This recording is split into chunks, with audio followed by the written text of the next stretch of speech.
काव्य हेतु, प्रतिभा, व्युत्पत्ति, अभ्यास और समाधि। 3 अभ्यास। परिस्थितियों और प्रयत्नों के कारण जिनकी प्रतिभा जितनी स्वच्छ होती है वे उतना ही उत्तम काव्य लिख सकते हैं, क्योंकि प्रतिभा का विकास परिस्थितियों एवं प्रयत्नों के कारण नियंत्रित रहता है। भागीरथ मिश्र कहते हैं, इस संबंध में जो स्थिति अन्य मानसिक शक्तियों की है वही स्थिति प्रतिभा के संबंध में कही जा सकती है। अनुकूल परिस्थितियां पाकर जिस प्रकार हम प्रयत्न से अपनी अन्य मानसिक शक्तियां बढ़ा सकते हैं, उसी प्रकार प्रतिभा को भी विकसित कर सकते हैं। मानव मस्तिष्क एक खेत के समान है। जिस प्रकार खेत में बीज बोने पर वे अंकुरित होते हैं, उसी प्रकार मानव अंतःकरण में भी विभिन्न प्रकार के संस्कार डाले जा सकते हैं और काव्य रचना के संस्कार भी उसके भीतर पड़ सकते हैं। जिसे हम काव्य प्रतिभा कहते हैं वह संवेदन, चेतना, कल्पना और भाषागत क्षमता का समन्वित रूप है। जहां ये तीनों ही एक साथ मिल जाती है वहां काव्य रचना कोई दुर्लभ कार्य नहीं है। ऐसी दशा में स्वस्थ शरीर और मन वाले किसी भी व्यक्ति के भीतर काव्य रचना के बीज अंकुरित हो सकते हैं। काव्य रचना के प्रसंग में एक और पक्ष विचारणीय है, वह है प्रेरक परिस्थितियों का।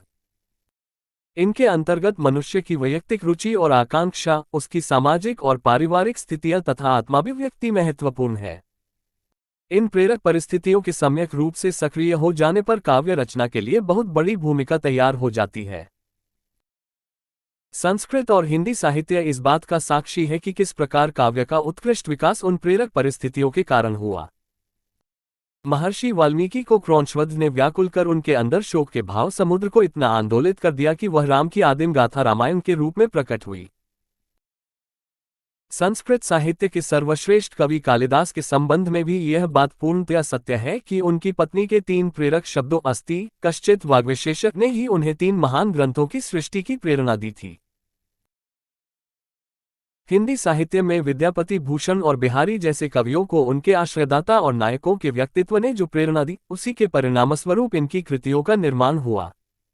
गोस्वामी तुलसीदास, नंददास और घनानंद को भी प्रेरित करने वाले कतिपय विशिष्ट व्यक्तित्व ही थे। आधुनिक काल में भी भारतेदु, मैथिलीशरण गुप्त, दिनकर, निराला आदि को काव्य की प्रेरणा देने में समकालीन देश और समाज की परिस्थितियों का अत्यंत प्रभाव है।